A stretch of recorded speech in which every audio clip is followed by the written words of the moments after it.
తాకట్టులో ఉన్న బంగారాన్ని విడిపించి ఆ రోజు ఆన్లైన్ రేటుకే మేము కొంటాం. Sharma gold company. నమస్తే, వెల్కమ్ టు సుమన్ టీవీ. నేను మీ సుమన్ టీవీ ఉషా. 2025 సంవత్సరానికి సంబంధించి 12 రాశుల వారు అసలు ఏ విధంగా ఉండబోతుందో ప్రత్యేకించి అడుగుతూ ఉంటుంటారు. ఎస్పెషల్లీ 12 నెలల్లో కనుక మనం చూస్తే ఏ నెల కలిసి వస్తూ ఉంటుంది, వ్యాపారంలో కావచ్చు, సంతానంలో కావచ్చు, లేదంటే వివాహానికి సంబంధించి కావచ్చు, పెట్టుబడులు పెట్టొచ్చా, సంతానం విషయంలో ఈ టైంలో మేము డెసిషన్ తీసుకోవచ్చా, వివాహానికి సంబంధించి మేము అప్రోచ్ అవ్వచ్చు అని అడుగుతూ ఉంటుంటారు. అండ్ దాంతోపాటు రిలేషన్షిప్ ఎవరైతే భార్యాభర్తలు ఉంటుంటారో మాకు ఏ విధంగా ఉంది, ఒడిదుడుగులు కనిపిస్తూ ఉన్నాయి అని మాట్లాడే వాళ్ళు ఉంటూ ఉంటారు. సో సంవత్సరాంతం ఏ విధంగా ఉండబోతుంది, ఏ విషయాలలో జాగ్రత్తలు వహించాలి, పెట్టుబడులు ఏ నెలలో పెడితే కలిసి వచ్చే అంశాలు ఉన్నాయి అన్న విషయాలపైన మనతో పాటు జంధ్యాల లత గారు ఉన్నారు. ఆవిడని అడిగి తెలుసుకుందాం. నమస్తే లత గారు. నమస్తే అమ్మా. వృషభ రాశి వారి కనుక మనం చూసుకుంటే 2025 అసలు ఏ విధంగా ఉండబోతుంది అంటారు? ప్రత్యేకించి ఆర్థికంగా ప్రతి ఒక్కరు మాట్లాడుతూ ఉంటుంటారు. ఈ సంవత్సరంలో ఇంత నష్టపోయాము, లేదంటే ఈ సంవత్సరంలో ఇంత సంపాదించింది ఇలా ఇన్వెస్ట్మెంట్ పెట్టాలి అన్న కొత్త ఆలోచనలు చాలా ఎక్కువగా ఉంటుంటాయి. సో ఓవరాల్గా వీళ్ళకి ఏ విధంగా ఉండబోతుంది అంటారు? వృషభ రాశి వారికి జనవరి 2025 నుంచి 2026 జనవరి వరకు చాలా బాగుండబోతోంది. ముఖ్యంగా ఉద్యోగస్తులకి చాలా కొత్త అవకాశాలు రాబోతున్నాయి. అలాగే మంచిగా విదేశాలకు వెళ్ళడం కానీ, చేస్తున్న పనిలో చాలా గుర్తింపు రావడం కానీ, ఆర్థికంగా అనుకూలత ఉండడం కానీ, ఇలాంటివన్నీ కూడా ఈ రాశి వారికి బాగుండబోతోంది. అయితే ఒక్క విషయంలో వీళ్ళు జాగ్రత్త తీసుకోవాలి. ఏమిటి అని అంటే రుణాల జోలికి వెళ్లకుండా ఉండటం, అలాగే కొంతవరకు వీరి యొక్క ఆరోగ్యం గురించి జాగ్రత్త తీసుకోవటం. ఈ 2 విషయాలేనమ్మా.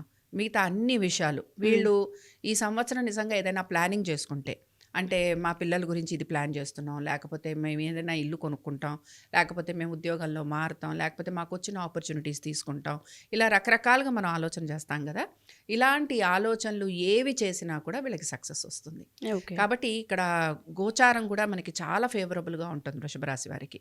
అందుకని ఈ సంవత్సరం వృషభ రాశి వారికి చాలా చాలా బాగుండబోతోంది. సంతానానికి కూడా చాలా అనుకూలత ఉండబోతోంది. అలాగే సంతానం కనుక విదేశాలకు వెళ్ళాలి అని ప్రయత్నం చేస్తుంటే వాళ్ళకి కూడా అనుకూలత ఉంటుంది. వీరి సంతానానికి వీరు కూడా ఏదన్నా వారి ఎడ్యుకేషన్ పరంగా కానీ, లేకపోతే వాళ్ళకి ఏదైనా వివాహం చేయాలనుకోవడం కానీ, లేకపోతే వాళ్ళ ఉద్యోగం ఏ విధంగా ఉంటుందని కానీ ఆలోచన చేస్తుంటే అది కూడా వృషభ రాశి వారి సంతానానికి చాలా అనుకూలత ఉంది. చాలా అద్భుతంగా ఉండబోతోంది. ముఖ్యంగా మనం గమనించేది ఏంటంటే అక్టోబర్ నుంచి వీళ్ళకి ఇంకా అనుకూలత ఉంటుందన్నమాట.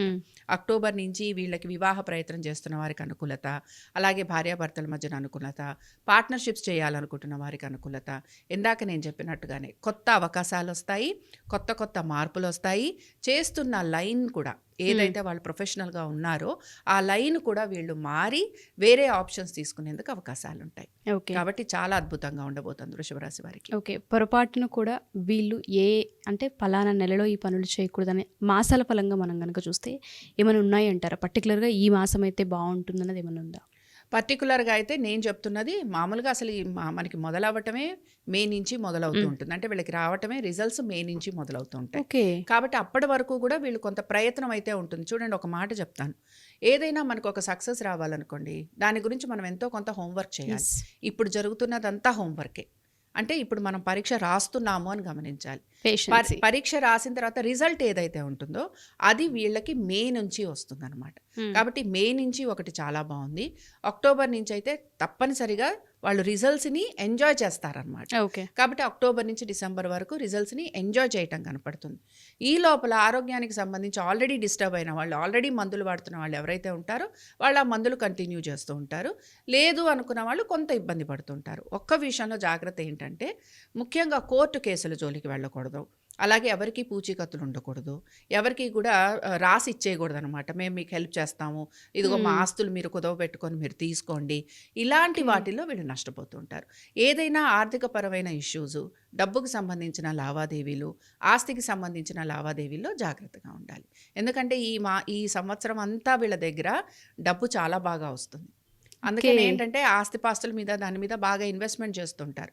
కొంతమంది చూడండి ఏమంటారు వాటిని, లిటిగేషన్స్ ఏమైనా ఉంటాయి. సో లిటిగేషన్స్ ఉన్నప్పుడు వాళ్ళు మా ల్యాండ్ పెట్టుకోండి, మాకేదో కొంత ఇంట్రెస్ట్ ఇవ్వండి అంటారు. ఇది పోతుంది, అది పోతుంది. సో అలాంటివి చేసుకోకుండా కొంత ప్లానింగ్ చేసుకొని ప్లానింగ్ ప్రకారంగా కనుక వీళ్ళు వెళ్ళగలిగితే ఈ సంవత్సరం అంతా వృషభ రాశి వారికి చాలా బాగుంది. డెఫినెట్గా ma'am. Thank you ma'am. Thank you so much. నమస్తే.